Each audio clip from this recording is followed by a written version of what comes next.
While I was looking for websites this week to use for ELL students, I kept coming up with some websites that I had already been familiar with, like Coloran, Colorado, and I found this website using English.com and thought I could not only use it for my students, but I think it would also be useful for parents and other adults that are English language learners.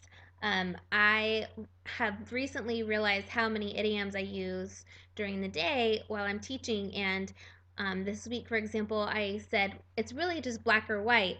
And one of my students says, what do you mean? I don't see anything black or white. And a couple of the kids giggled, but then when we started talking about it, it was kind of hard to explain. And so I just happened to look it up on this usingenglish.com website. And so here are just a list of some of the B um, lettered idioms that you can find. And here it says that black and white is when it is very clear who or what is right and wrong. The situation is black and white.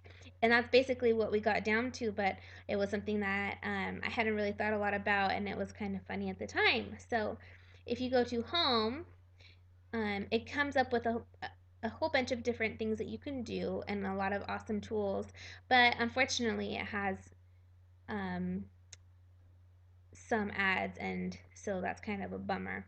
But the tools I think outweigh the ads, and so I would continue to use this in my classroom. One of the things that I looked at today that I really liked was these teacher handouts and printables. And if you click on them, it takes you to a whole bunch of different handouts and printables that are to their English language learning levels, which I thought was awesome. So in our classroom, a lot of the kids have a hard time with prepositions, and so this would be something that I would definitely try out them. And also, it's just good to have them be able to choose from multiple choice answers because we have to prepare them for Oaks this year in third grade.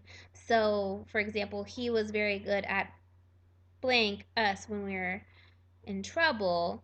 He was very good to us when we were in trouble.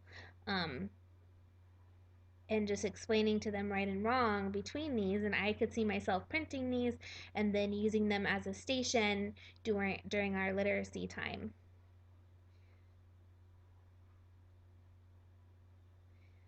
If you scroll back up to the top, you can go back to the home page, and then there are some articles. There's an ESL weblog, um, and it just has some different things that you can look at and different blogs people have posted to it.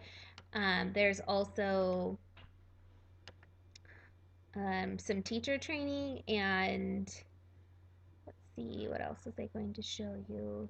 Reading comprehension quizzes, which I could easily use for any of my students, but unfortunately, these are written for more for adults, so probably would not use this part of the tool in my classroom. Anyway, this is usingenglish.com, and I hope that it is helpful to you, and thanks for taking your time to watch this.